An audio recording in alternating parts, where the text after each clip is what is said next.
Everyone. நம்ம எவ்வளவுதான் படிக்கணும் அப்படின்னு நினைச்சாலும் நம்ம எல்லாருக்குமே வந்து எளிமையா இருக்கக்கூடியது என்ன அப்படின்னு பாத்தீங்கன்னா அந்த ஒரு மொபைல் ஃபோன் தான். கரெக்டா? சோ நம்ம எவ்வளவுதான் வந்து அதை ஆஃப் பண்ணாலும் சரி, அந்த நோட்டிபிகேஷன் ஆஃப் பண்ணாலும் சரி, சுவிச் ஆஃப் பண்ணாலும் என்ன பண்ணாலும் நம்ம மைண்ட் வந்து ஒரு வாட்டி போய் நோட்டிபிகேஷன் பார்த்துட்டு வந்துடலாம், ஒரே ஒரு வாட்டி அந்த மெசேஜ் பார்த்துட்டு வந்துடலாம், ஒரே ஒரு ரீல் பார்த்துட்டு வந்துடலாம், ஒரே ஒரு ஷார்ட்ஸ் பார்த்துட்டு வந்துடலாம் அப்படின்னு சொல்லிட்டு நம்ம போவோம் இல்லையா?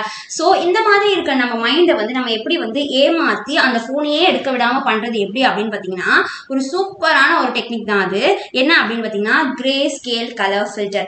அதாவது உங்க மொபைல்ல இந்த மாதிரி கிரே ஸ்கேல் கலர் ஃபில்டரை வந்து நம்ம கொண்டு வந்துட்டோம் அப்படின்னா அந்த அட்ராக்டிவா கலர்ஃபுல்லா இருக்க ஐகான்ஸ் எல்லாமே போயிட்டு நம்மளுக்கு இந்த மாதிரி ஒரு கிரே ஸ்கேல் கலர் வந்து நம்மளுக்கு கிடைக்கும். ஸோ அந்த நம்மளை அட்ராக்ட் பண்றதே அந்த கலர் ஐகான்ஸ் தான் இல்லையா? ஸோ அந்த மாதிரி அந்த கலர் ஐகான்ஸே இல்லைன்னும் போது நம்மளுக்கு அது எவ்வளவு ஒரு யூஸ்ஃபுல்லா இருக்கும் அப்படின்றத நீங்க ட்ரை பண்ணி பார்த்தா தான் தெரியும். ஸோ நானும் இதை ட்ரை பண்ணி பார்த்திருக்கேன், எனக்கு அது ஒரு எஃபிஷியன்டான ஒரு ரிசல்ட்டை கொடுத்துச்சு. ஸோ அதனால கண்டிப்பா நீங்களும் அதை மறக்காம ட்ரை பண்ணி பாருங்க. ஸோ இந்த மாதிரி மொபைலை வந்து படிக்கும் போது யூஸ் பண்ணிட்டே இருக்க உங்க ஃப்ரெண்டுக்கு இதை ஷேர் பண்ணிட்டு மறக்காம வில்லன் சேனலை சப்ஸ்கிரைப் பண்ணிக்கோங்க. தேங்க்யூ.